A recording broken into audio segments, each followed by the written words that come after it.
आज हम हिंदी कथा साहित्य का सामान्य परिचय प्राप्त करेंगे।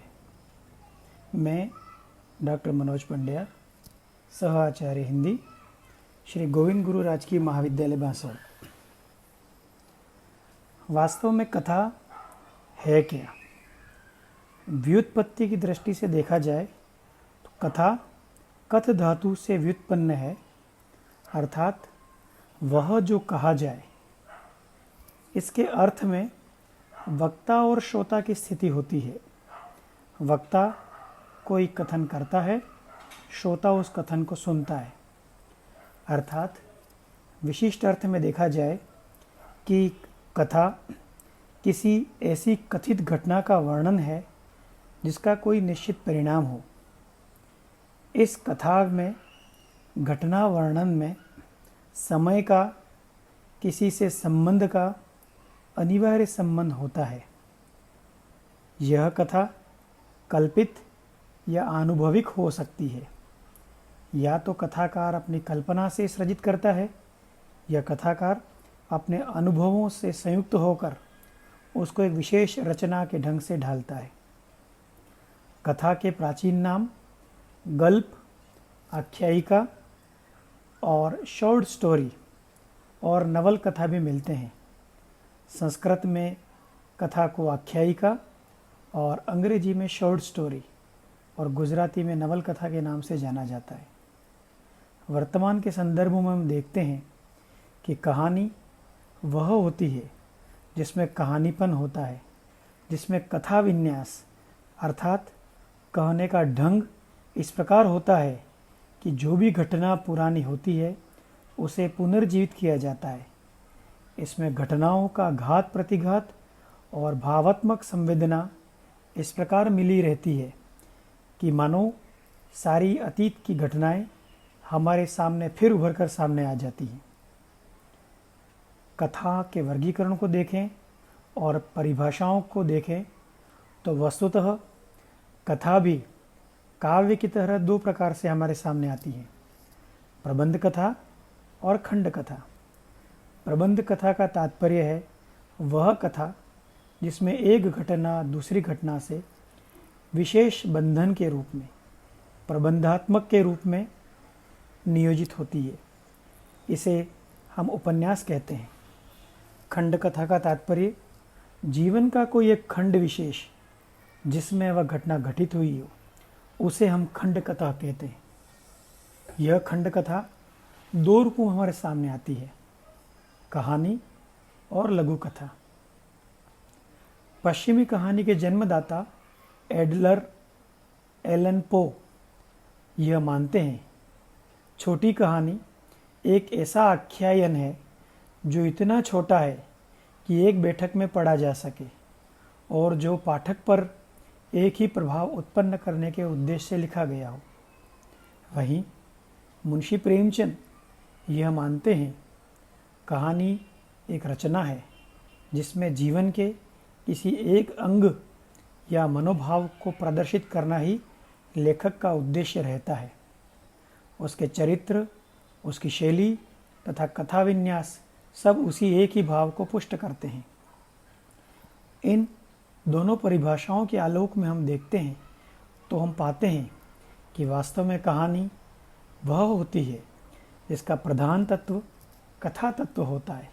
कथा का तात्पर्य एक वक्ता द्वारा श्रोता के सम्मुख कही गई कोई घटना या अपने अनुभव का आख्यान, और वस्तुतः यह ऐसा खंड प्रबंधात्मक गद्य रूप है, अर्थात जीवन के खंड विशेष का एक विशेष प्रकार से बंधा हुआ गद्य का वह रूप है जिसमें जीवन के किसी अंश, एक स्थिति या तथ्य का उत्कट संवेदना के साथ स्वतः पूर्ण और प्रभावशाली चित्रण किया जाता है। इस साहित्यिक गद्य रूप में गठन, तीव्रता और प्रभान्विति का विशेष ध्यान रखा जाता है। इसमें तीन तत्वों पर हम विशेष ध्यान देते हैं। एक है गठन, दूसरा है तीव्रता और तीसरा है प्रभावान्विति। गठन का तात्पर्य कहानी का गठन किस प्रकार से हुआ है, क्या वह घटना और पात्र इस प्रकार तर्कसंगत रूप से गठे हुए हैं कि वह हमको यथार्थ लगे, वास्तविक लगे और ऐसे लगे जैसे हमारे चारों ओर ही कोई घटना घट रही हो।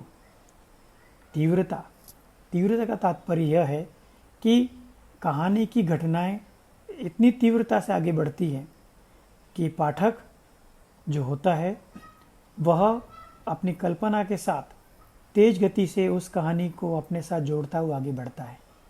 और तीसरा तत्व प्रमुख इसका है प्रभावान्विति। इसका तात्पर्य कहानी अपने उद्देश्य में किस प्रकार से श्रोताओं और दर्शकों को प्रभावित कर पाती है। ये तीनों मुख्यतः कहानी के प्रमुख अंग एवं तत्व माने जाते हैं। कहानी भारतीय रूप और पाश्चात्य रूप दोनों प्रकार से अलग अलग रूप से व्याख्यात की जाती है, लेकिन वर्तमान में कहानी को 6 तत्वों के आधार पर उसका विश्लेषण किया जाता है। कथानक, पात्र योजना या चरित्र चित्रण, संवाद या कथोपकथन, देश काल वातावरण, भाषा शैली और उद्देश्य। पहला तत्व होता है कथानक। कथानक का तात्पर्य है कि उस कहानी के अंदर वह घटना या वह कथा क्या है जो उस कहानी के मूल पात्र के चारों ओर बुनी हुई हो, उसे हम कथानक कहते हैं। दूसरा तत्व पात्र योजना या चरित्र चित्रण। इसका तात्पर्य कोई भी कहानी ऐसी नहीं होती है जिसके अंदर कोई पात्र न हो, कोई चरित्र न हो। शास्त्रीय ढंग से ऐसा माना जाता है पात्र योजना का मुख्य केंद्र बिंदु नायक होता है। नायक का तात्पर्य वह जो सारी कहानी को अपने कंधे पर ढोकर चलता है, वह कहानी की धुरी होता है, वह कहानी का केंद्र होता है। यदि उस कहानी में उस पात्र को निकाल दिया जाए तो कहानी में कुछ भी शेष नहीं बचता। अर्थात कहानी के अंदर मुख्य पात्र, सहायक पात्र, खल पात्र, ये 3 प्रकार के पात्र हमारे सामने आते हैं। मुख्य पात्र का तात्पर्य कहानी के प्रारंभ से लेकर अंत तक और ख़ास तौर से कहानी का जो फल होता है उस फल को भोगने वाला वह मुख्य नायक माना जाता है। यदि वह पुरुष पात्र हो तो नायक माना जाता है और स्त्री पात्र हो उसे नायिका माना जाता है। इन मुख्य पात्र को सहयोग देने वाले जो भी पात्र होते हैं उन्हें सहायक पात्र कहा जाता है और मुख्य पात्र के उद्देश्य प्राप्ति में व्यवधान डालने वाले, बाधा उत्पन्न करने वालों को खल पात्र कहा जाता है, जिसे नकारात्मक पात्र भी कहा जाता है। तीसरा तत्व इसका माना जाता है संवाद या कथोपकथन। संवाद का अर्थ होता है समवाद, अर्थात 2 पात्रों के मध्य जो वार्तालाप है, जो बातचीत है, उसे संवाद कहा जाता है। इसका दूसरा नाम कथोपकथन भी है, अर्थात कथन और उपकथन। एक पात्र अपने भाव और विचार दूसरे पात्र के सम्मुख रखता है और दूसरा पात्र पहले पात्र के संवाद के उत्तर में अपना उत्तर देता है। तो कहानी के अंदर सभी पात्रों के मन के भाव और विचार इस संवाद और कथोपकथन के माध्यम से आगे बढ़ते हैं। चौथा तत्व माना जाता है देश काल और वातावरण। देश काल वातावरण में 3 इसके उप अंग हैं। देश का अर्थ होता है स्थान, अर्थात वह कहानी किस स्थान पर घटित हो रही है। क्या वह कहानी नगर में घट रही है, चाहे वह ग्राम में घट रही है, चाहे वह भारतीय परिवेश में घट रही है, चाहे पश्चिमी परिवेश में घट रही है, वह उसका देश होता है। काल, काल का तात्पर्य होता है समय। वह कहानी जिस समय में घट रही है उस समय का बोध कराना कि क्या वह कहानी मौर्य युग की है या गुप्त युग की है या मुगल काल की है या अंग्रेज़ों के काल की है या आज़ादी के समय की है या आज़ादी के बाद की है। उस कहानी में काल अर्थात समय को भी देखा जाता है। तीसरा इसका उपअंग माना जाता है वातावरण, अर्थात कहानी में पात्रों के माध्यम से या घटनाओं के माध्यम से समाज के, राजनीति के, परिवार के और अर्थ के और धर्म के इन सब वातावरणों का प्रत्यक्ष और अप्रत्यक्ष वर्णन होता है, जिसके माध्यम से वह कहानी जब घटित हुई है उसका सामाजिक, उसका धार्मिक, उसका आर्थिक और उसका राजनीतिक वातावरण हम प्राप्त कर सकते हैं। पांचवा तत्व माना जाता है भाषा और शैली, अर्थात कहानी के अंदर उसके वर्णन में और पात्रों के संवाद में जो भाषा प्रयुक्त होती है उस भाषा के बारे में चर्चा करना कि क्या पात्रों की भाषा संस्कृत निष्ठ है, क्या पात्रों की भाषा हिंदी निष्ठ है, क्या पात्र देशज भाषाओं का प्रयोग करते हैं या विदेशी भाषाओं का प्रयोग करते हैं, वह उसकी भाषा होती है, जिसमें उस भाषा में प्रयुक्त होने वाले मुहावरे, कहावतें, बिंब, प्रतीक, व्यंग्य आदि इसकी चर्चा की जाती है। शैली का तात्पर्य प्रत्येक कहानी एक अपने ढंग से एक अलग शैली से लिखी जाती है। कहानियाँ कई शैलियों से लिखी जाती हैं, वर्णन प्रधान, विवरण प्रधान, पूर्व दीप्ति शैली। हम सभी लोग जानते हैं कि कभी कभार कहानीकार एक पात्र के माध्यम से एक वक्तव्य कहलाता है और सारी कहानी पूरी फ्लैशबैक में चलती है, जिसे हिंदी में पूर्व दीप्ति शैली कहा जाता है। छठा और प्रमुख तत्व है उद्देश्य, अर्थात कोई भी कहानी है वह बिना उद्देश्य के आगे बढ़ती ही नहीं है। बिना उद्देश्य के किसी कहानी का सृजन होता ही नहीं है।